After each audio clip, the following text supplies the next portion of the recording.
Hi there. So I thought I would get on today, and although it's not a normal day for a podcast, I thought that I would get on and share with you a couple of cool things. So, first and foremost, even though it's not a regular podcast day, I have been getting a few questions asked of me, and I thought I would take a weekend, do a live video on Instagram as well as on Facebook, and read these questions I'm getting and offer some of my insights. So, the first one is from Laura, and I apologize, I'm going to be reading it because I don't have it memorized, but she says, I have a question I've been tossing around in my head for a while about decision making. I've noticed lately that while trying to make a decision about some sort of large things, I come up with a ton of reasons for both sides of the argument. And what's annoying is that both of them feel completely true and valid. It makes me feel like I'm totally stuck. Then she offers an example. I've been in a long distance relationship since October. I really respect him, feel comfortable in his presence, and care about him so much. But as the relationship has been long distance nearly the whole time we've been dating, I feel unsatisfied and worry it might not be working as well as I thought. He's incredibly busy, and it's hard not to let the texting and calling silence because he is so busy get to her. She says, the issue here is I see both sides of the argument and I feel completely swayed by both at different times. I've always loved and wanted to live in his country anyway, so I thought moving there in order to no longer be long distance would help. But then I go back and forth wondering if he's truly right for me, if moving could be a hasty choice. But I don't know if he's truly right for me without giving it a shot. But is it worth enduring a few months of feeling this way? Should I appreciate his love and be grateful for him, or should I let him go in search of something that will fulfill me more? Suppose it's a question of balancing and following your gut, but sometimes the arguments in my head are so loud that I can't quite hear what my gut is saying. Do you have any advice? I'd love to hear what you think. And this is from, like I had mentioned, a listener named Laura. So I have a couple of things that I think may be able to help with this, Laura. And the first one is to write it out.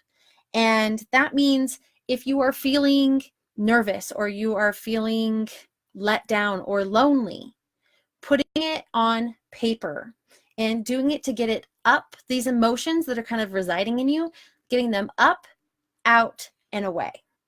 So I've talked about this on the podcast before, but essentially it's writing at the top of a piece of paper or typing in top of a document, I feel lonely because, and then share a couple of those stories that are inside you of why you feel lonely.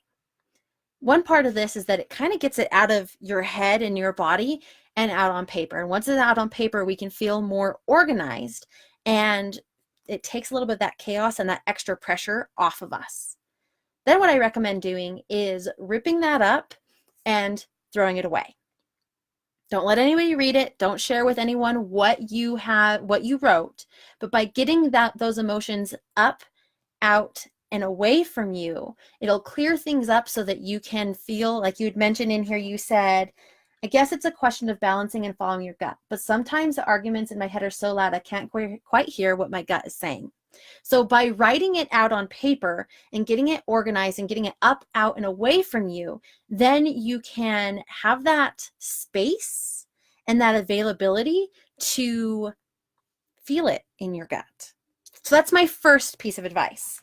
My second piece would be to let go of the shoulds and ask what's possible. I attended a conference this weekend, and one of the speakers said that should leads to shame, but if we can change from should to could, it opens up a lot of possibilities, and then we can ask ourselves what's possible. So in this case, I think you have a lot of options, and I think a lot of what, and this is me inferring, but a lot of this may come from this feeling of, to be a good girlfriend, you should go over there. But to be a good family member, you should stay here.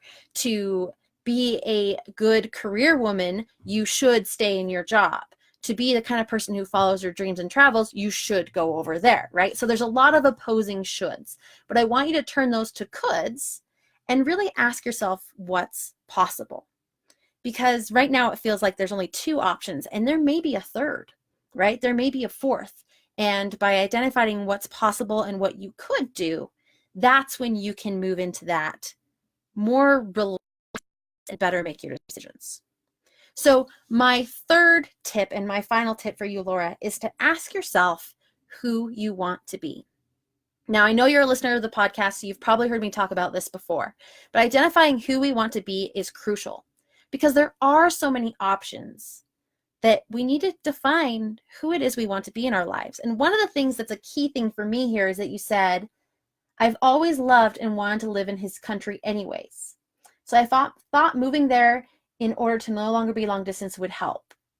Then I go back and forth wondering if he's truly right for me and if moving would be a hasty choice. I would say move because it's who you want to be and it's where you want to be, versus maybe don't move if that's who you want to be and where you want to be.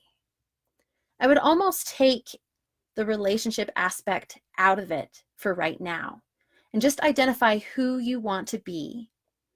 And do you want to be the kind of person who goes and lives in the country you've always wanted to live in? Do you want to be the person who stays behind here and whatever reasons may be encouraging you for that? Because relationships, if you go and it works out, fantastic. If you go and it doesn't work out, you're still the kind of person who went and followed your dreams and is now living in a country or have lived in a country that you've always wanted to live in.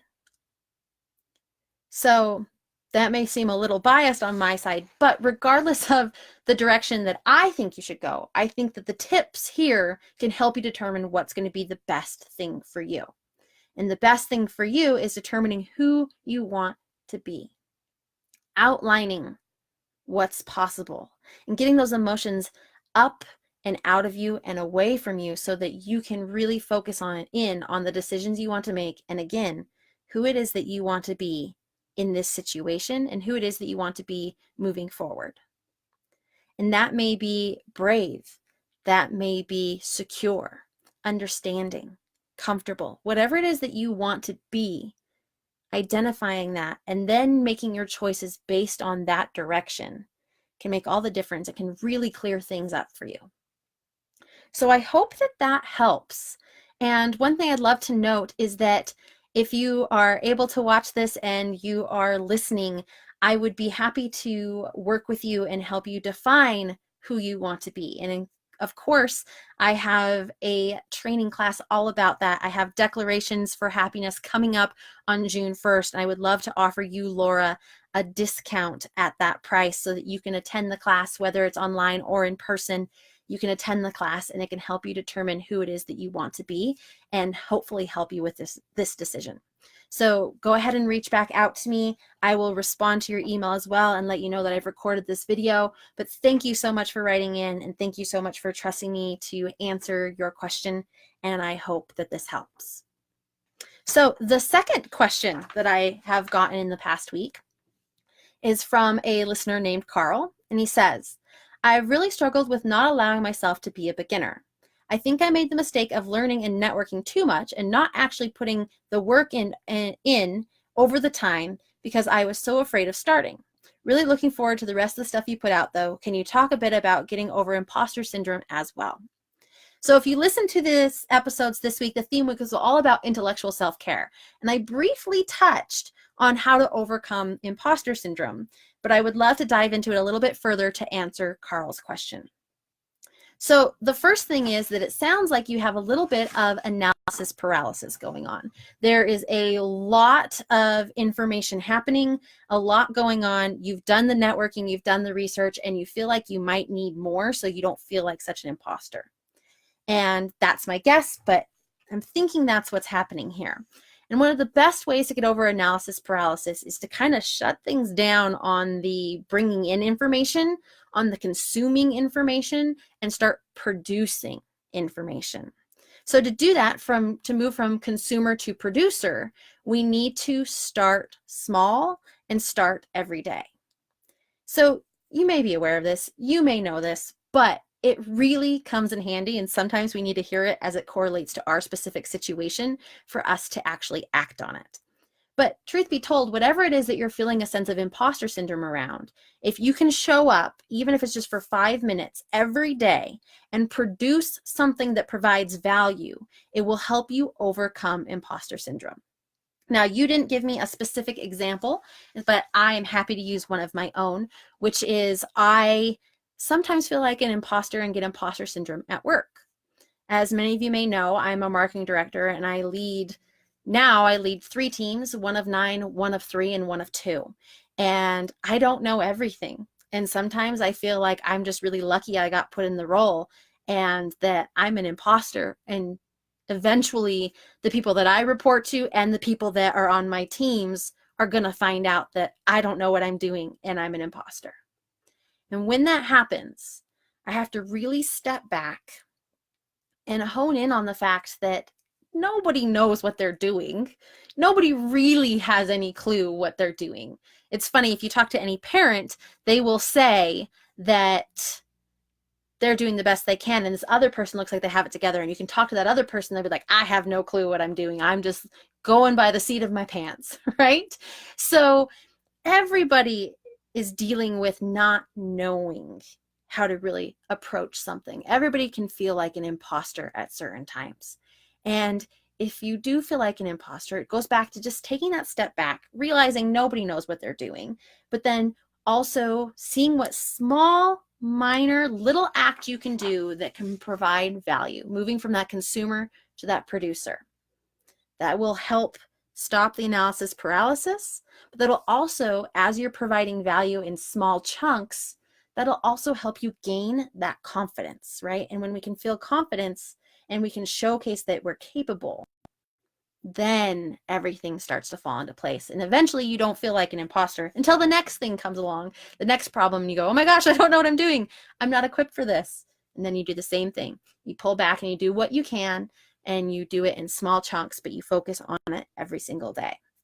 So going back to my example, when I feel like I'm an imposter and I'm going to be found out that I don't know what I'm doing, I just try to take that step back. I take 5 minutes and I do something that pushes me, but helps me know that I'm capable of this. And that really helps me accelerate that timeline of feeling like an imposter and moving very quickly into, I can do this. So that's my first tip for you. My second tip for you, and I have them written down, which is why I'm looking down, but my second tip for you is to maintain and have a success book. I love success books. When I get thank you cards from people and they usually say something positive about me, it goes in the success book. When I accomplish a goal or something comes off of my vision board, it goes in the success book. And then when I have these days where I feel like I can't accomplish anything and I'm such an imposter and I'm going to be found out and I'm just lucky to be here, I go to my success book and I can flip through that and go, actually, I've done some pretty cool stuff. And actually, a lot of hard work happened to get this. And this is the thing I feel like I'm an imposter on, actually is just the next level of that. So I can do it and I've done the work. And having that essentially historical record can be so helpful and beneficial on those days when you feel like an imposter. So that's the second tip I have for you. And then the third thing I have for you correlates very closely to Laura's. And that is, think of who you want to be. In those moments when I am at work and I feel like an imposter, I say to myself my declaration. And when I can say that, then I am reminded and realigned with who I want to be. And in that, I get the confidence to move in that direction. Instead of focusing on where I've been or even where I'm at now and feeling like an imposter, if I can shift my focus to where I want to be and who I want to be, all of my decisions can slowly pivot me down that path. And by doing that, suddenly I'm not focused on being an imposter, because it's like, if this is who I want to be, obviously I don't know what I'm doing, but I'm going to work towards getting there. And it transitions you from that thought of not being good enough to that thought of, this is who I want to be, I am good enough, and I'm making the choices to get me there. And just like that, and just like Laura's, with declarations to help you remember who you want to be and help you get that alignment in that instant moment where you feel like an imposter, I highly recommend taking my Declaration Success class. And just like Laura, I would love to offer you a discount on the class so that you can attend, whether in person or online, and really reap the benefits of declarations and knowing who you want to be to help you overcome imposter syndrome. So that said, I hope that this very quick Q&A, the first episode of Q&A, I hope that it has questions, Laura and Carl. And I hope that those of you who are watching are able to glean some amazing insights from this as well, and hopefully it's applicable to your situations. If you would like additional answers to your questions regarding happiness in specific situations, I would be more than delighted to help. You can send me a message on Facebook at Happiness Abound Blog, a message on Instagram at happiness_bound. You can contact me via my site at happinessabound.com on the contact form, or really cool thing, you can also go to anchor.fm and leave a voice message that then I can download in the audio, and you can have yourself asking your question and I can answer it. So several options and ways to reach out if you have a question about how I may be able to help you, how a couple of tips and insights to maybe move, exercises to use to help you in your situation. If you have something like that, like I said, happy to help and would be delighted to. But for Laura and Carl, like I said, reach out to me. I'd love to offer you that discount on the declarations class. For everyone else watching and listening, be sure to check out happinessabound.com, go to courses and click on declarations. I would love to be able to share with you the 3 different types of declarations to change from that negative self-talk to positive, to help you achieve your goals, to remove those limiting mindsets, to regain your confidence, and so much more. So that said, have a wonderful Sunday, and remember, you are capable of happiness abound.